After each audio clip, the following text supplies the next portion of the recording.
Pare, akala ko hindi ka na naman dadating. Bulalas ng kaibigan niyang si Rustico nang makita siya nito sa Zeres Bar na pag-aari ni Ismael. Oo nga naman, Zion. Sabi mo di mo maaring iwan si Kiara dahil kailangan ka niya. Tanong ni Ismael. Naikwento niya kasi dito nakakaulila lamang ni Kiara. At depressed ito ngayon kaya kailangan nito ng kasama. Malalim na buntong hininga ang naging sagot niya dito. Naupo siya sa mesa at nagbukas ng isang bote ng whiskey. Teka, may problema ka ba? Tanong ni Rustico. Di naman kasi ganito si Zion sa pagkakakilala niya. Di ito matakaw sa alak. Pero sa nakikita niya ngayon, talo pa nito ang lasinggero kung tumungga. Ginawa ba namang mineral water ang isang bote ng whiskey? Tama na, okay? Baka mapano ka niyan. Di pa nga kami nag-uumpisa pero ikaw maputla na ang atay mo. Oo nga naman pare, kung may problema pag-usapan natin. Hindi ba ganito naman tayo dati pa? One team. Paalala ni Ismael. Tama si Ismael, Zion. Sabihin mo sa amin kung bakit ka nagkakaganyan. Hindi natin masusolusyonan ang problema mo kung idadaan mo lang sa pag-inom ng alak. Wika ni Nea. May pagpatong na malambot nitong palad sa ibabaw ng kamay niya. Para tuloy hinaplos bigla ang puso niya. Kaya lang, para itong pinipiga nang maalala niya ang sinabi ng kanyang ama. Ipapakasal siya kay Kiara. Paano na ang nararamdaman niya kay Nea? Napatiim siya at inihampas niya sa mesa ang kanyang kamao. Habang ang tatlo naman ay nag-aabang sa sasabihin niya. Malaki ang problema ko ngayon kay Kiara.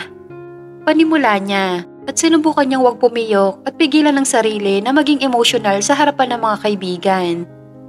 Ano naman ang problema mo kay baby Kiara? Sabat ni Rustico. Gusto ni Papa na pakasalan ko siya pagkatapos niya ng high school. Nashock ang tatlo sa sinabi niya. Bakit? Malaking utang ng pamilya namin sa pamilya niya. At bilang kapalit nun, pakakasalan ko siya para makabayad. Yun ang kahilingan ng ama ni Kiara kay Papa bago siya mamatay. There's nothing wrong with that, bro. Kung sa akin nangyari yan, magdiriwang ako dahil para na ako nakajackpot sa loto. Biruin mo, maganda na siya, mayaman pa at batang-bata. Panalo ka na dun, bro. Nakangising sabi nito. Tumahimik ka na nga. Saway ni Ismael kay Rustico. So anong balak mo, bro? Pakakasalan mo ba si Kiara? Sumalin ng alak sa baso si Zion at mabilis ito nilagok bago sumagot. Hindi. Hindi ko kaya. Hindi ko siya mahal. Aniya at lumagok uli siya ng alak. Kung ganon, susuwayin mo ang papa mo? Pumayag naman kaya siya? Alam kong hindi. Dahil kilala ko siya. Once na nagbigay siya ng pangako, tinutupad niya. At ako, napalunok siya ng mariin at kinuha ang baso. Muli siya nagsalin ng alak.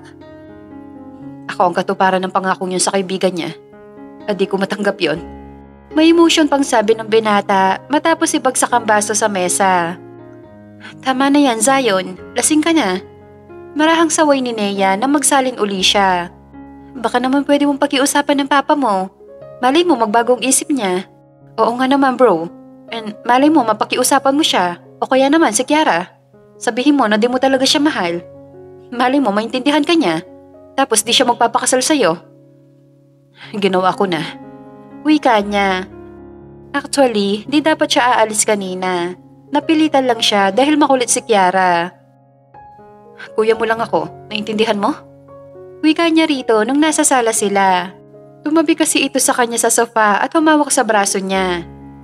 Dati naman, wala lang yun sa kanya. Pero pagkatapos niyang marinig ang napipintong plano ng ama sa kanila, nag-iba na ang pakiramdam niya dito. Para ba nagkaroon ng mali siya ang bawat paglapit nito sa kanya? Lalo na, batid niya na gusto rin siya nito. Hindi ako papayag, Kuya Zion, ayaw kitang maging kapatid. Pero di kita mahal, naintindihan mo ba? Kahit na, akin ka lang, hindi ako papayag na mapunta ka sa iba. Naipilig ni Zion ng ulo nang maalala ang sinabi nito. Saan ka pupunta? Tanong ni Ismael. Hindi ito pinansin ni Zion. Bro, saan ka pupunta? Si Rustico. Di man ito pinansin ng binata. Pakiramdam ni Zion na mga oras na yon, matatapos lang ang problema niya kung mawawala na siya. Patawid siya ng kalsada na may humagit sa braso niya. Ano ba, Zion? Saan ka ba pupunta? Si Nea, pigil nitong maigi ang kamay niya. Huwag mo akong pakialaman. Gusto ko na matapos na to. Matapos sa ano, Zion? Magpapakamatay ka sa pamamagitan ng pagpapasagasa sa kalsada? Kakaiba ka rin, no? Halika nga! Napagalitan nito ng dalaga at hinatak siya nito paupo sa bench. Anong gagawin ko, Nea? Di ko na alam ang gagawin ko. Di naman malaman ng dalaga ang isasagot sa problema nito. Lahat ng suliranin may solusyon. Magdasal ka, makakahanap ka sa kanya ng tamang kasagutan. Wika nito sa kanya sa malambing na boses habang nakatingin sa mata niya. Nakakita siya bigla ng tamang solusyon sa mga mata nito. Tama, parang alam ko na kung anong solusyon ko dito. Ano? Nakangiting tanong ng dalaga sa kanya. Ikaw? Ako? Di makapaniwalang bulalas nito. Oo, kung magiging girlfriend kita, siguro naman, di naman ako pipilitan pa ni Papa na pakasalan si Kiara. Papayag ka ba? Aniya sa mapungay na mata ng dalaga. May ilang minuto din silang nagkatitigan bago mabagal na umiling sa kanya. Tumayo ito at medyo dumistansya sa kanya. Simula pa lang na makita kita, nagustuhan na agad kita. Nahihiya lang ako magtapat dahil kaibigan kita. Di ko sinasabi sa'yo to dahil sa problema ko ngayon kay Kiara. I'm saying this to you dahil yun ang laman ng puso ko. Kahit si Zion, di siya makapaniwala na nailabas niya yon. Ang matagal na kinikimkim sa pagsinta sa dalaga. Natatakot kasi siya noon na magtapat dahil baka mabasted siya. Ayaw niya mangyari yon dahil mahal niya ito. Mas nanaisin pa niya maging kaibigan ito at mapalapit lang sa kanya. Kesa magtapat siya at tuluyan na siya nitong iwasan. Lahat kasi na nagiging kaibigan nito ay nagtatangkang manligaw, ay iniwasan ng dalaga. Zion, hindi ako ang solusyon sa problema mo. Alam mo naman ang gusto ko. Kapag kaibigan, kaibigan lang. Walang halong ibang feelings, lalo na sa'yo. Alam mo kung bakit? Bakit? Because you are one of my best friend. Ayoko mawalan ng kaibigan na kagaya mo. Seryosong sabi nito. Bagay na nagawa pang ngitian ni Zion kahit sobrang sakit nito para sa kanya. Nabigo siya kay Nea. Problemado pa siya kay Kiara. Bakit ba ngayon pa ito nagkasabay-sabay? Makailang ulit siya napalunok habang nakatingala sa langit. Para ba nais na lamang niyang kuhanin siya nito ngayon para mawala na ang bigat sa dibdib at mabigat na pasanin niya. Naramdaman niya ang marahang pagtapik sa kanya ng dalaga sa braso. Maniwala ka, masusolusyonan mo ang problema mo, okay? Manalig ka. Tumango naman siya sa dalaga para ipakita na ayos lang. Kahit ang totoo, unti-unting pinipiga ang kanyang puso. Kakahiga niya lang sa kama nang marinig niya ang tawag sa cellphone niya. Galing yun kay Kiara. Pagtingin niya sa cellphone, marami itong tawag at text sa kanya. Actually, kanina pa ito habang nasa bar sila. Di niya lamang pinapansin. Kuya, nasaan ka na? Inilapag niya ang cellphone sa mesa matapos niya itong mabasa. Bumalik ka na dito, please. Miss na kita. May iyak pa itong emoji. Nahawakan niya ng mahigpit ang cellphone pagkatapos mabasa ang mensahe nito. Ayaw niyang tuluyan itong mahulog sa kanya. Para sa kanya, kapatid niya lang ito at ayaw niyang mabago yon. At yun ang nais niyang ipakita rito. Ibababa na sana niya ang phone nang tumunog ito. Sa nakikita niya sa screen ang pangalan ng mama niya. Kaya pinindot niya ang answer button. Hello, Ma. Anak, nasaan ka na? Dito muna ako sa kondo pansamantala. Naku, ikaw na bata ka. Kanina pa kita tinatawagan.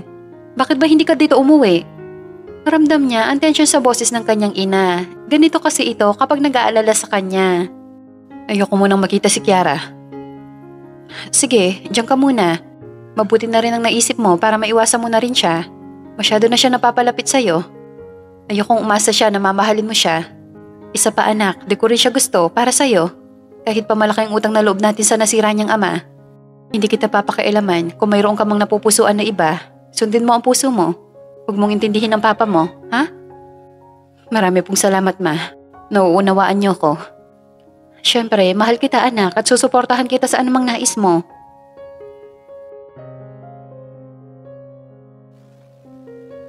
Kayong dalawa na? Utal na sabi ng dalaga sa dalawa. Oo, kami na nga. Wika ng binata na siyang humati sa puso niya. Hawak pa ni Zion ang kamay ng babae para ipangalandakan sa kanya na nagmamahalan ang mga ito. Nagsisinungaling ka lang, hindi ba kuya? Hindi talaga kayo ni Nea?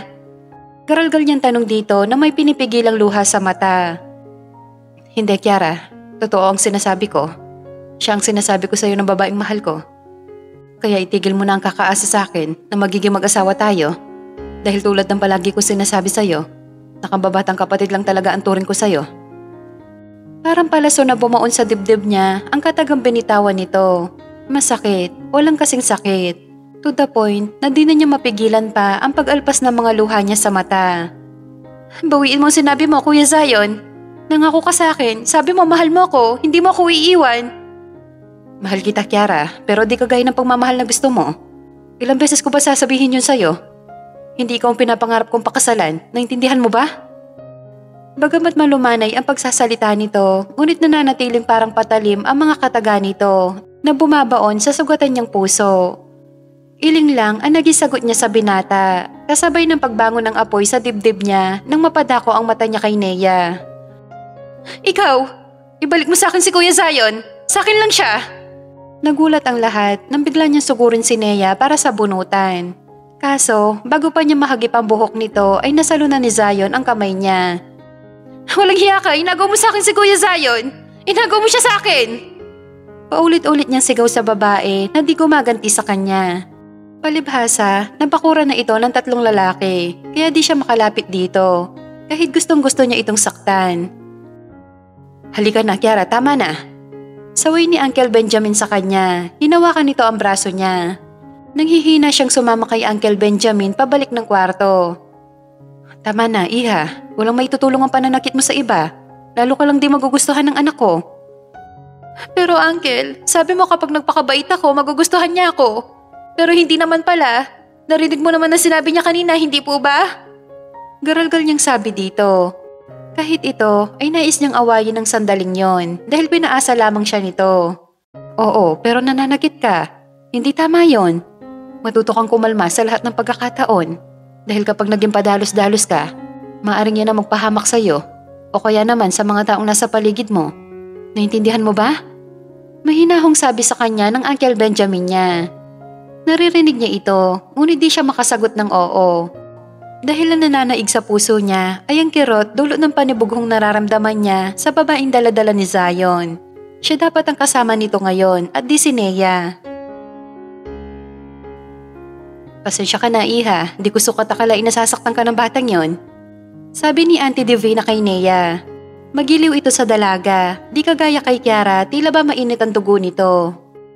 Ayos lang po yan, Auntie Divina. Naiintindihan ko naman po siya.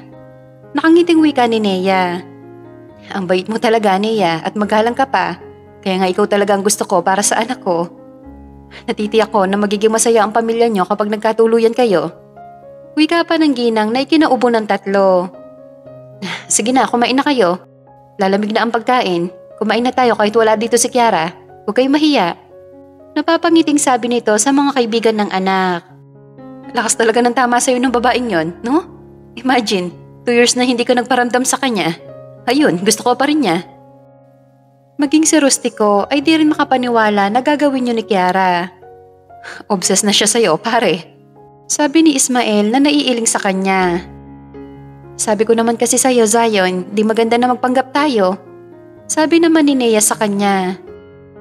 Ano, nagpapanggap lang kayo? Opo, Auntie, para sana tigilan na si Zion ni Kiara. Kaso, di po yata maganda.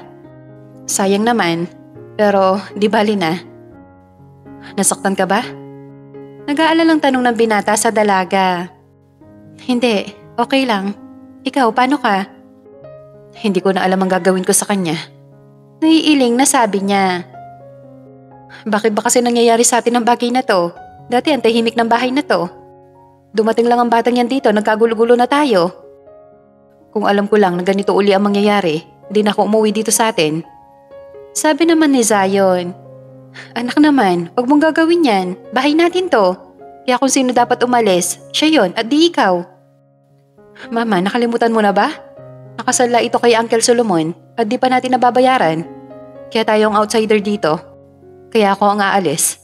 Matiim na wika ni Zion, saka ito tumayo. Tara na, babalik na tayo sa Maynila.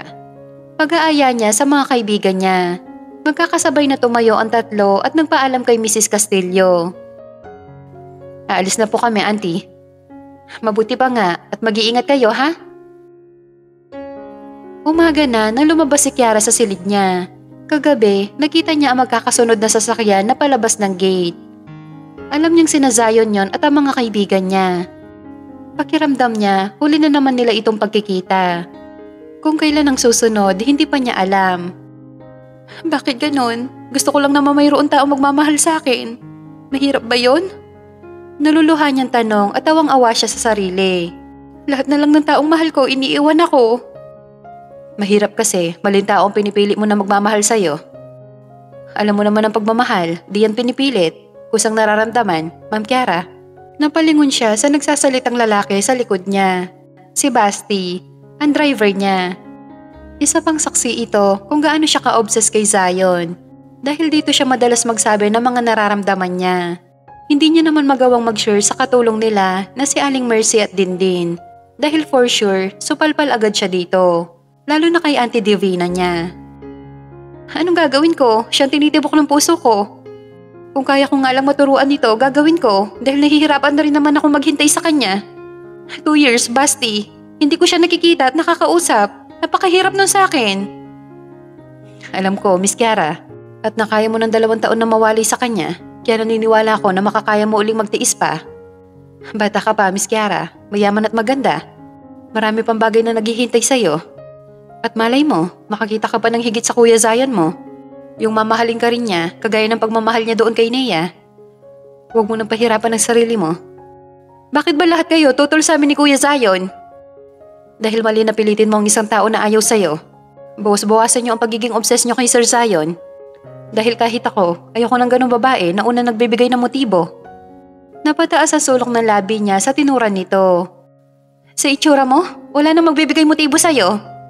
Sikmat niya sa lalaking malaki ang tiyan at unanong. Sa silid niya uli siya nagkulong. Paulit-ulit na lumilitaw sa isipan niya ang larawan ni Nea at ni Zion na magkasama at magka-holding hands. Sa tuwing maiisip niya na magkasintahan na ang dalawa, para bang paulit-ulit na sinasakal ang puso niya. Para bang di niya kayang pakitunguhan ang hapding dulot nun. Di niya mapigilan na mapahagulhol na lamang. Ang 2 taon na pagtitiis niya sa paghihintay dito, baliwala lang. Dahil nasa piling na ito ng iba. Hoy, Dindin, huwag mo sabihin na broken-hearted ka rin. Narinig niya na sabi ni Basti sa babae. Mula sa bintana ng silid niya, rinig niya ang usapan ng dalawa. Pakailan mo ba? Bakit ba kasi si Sir Zion pa ang pinagpapantasyahan mo? Narito naman ako. Tukso pa nito sa babae. Tingin niya bagay naman ito. Kasi di naman nalalayo ang edad ng dalawa. Hindi kita magugustuhan kahit kailan. Sikmat ng babae saka ito tumalikod sa lalaki. Mas lalo ka namang walang pag-asa kay Sir Zion dahil may Nea na ito. Okay lang, di pa naman sila kasal. Kaya di ako mawawala ng pag-asa, no? Itigil mo yan. Dahil kahit pikutin mo siya, wala kang mapapala doon. Sabi pa ni Basti na biglang nagpabuhay sa isipan ni Kiara. Pikutin? Bakit kaya hindi ko subukan? Nangingislap ang mata niya sa sarili.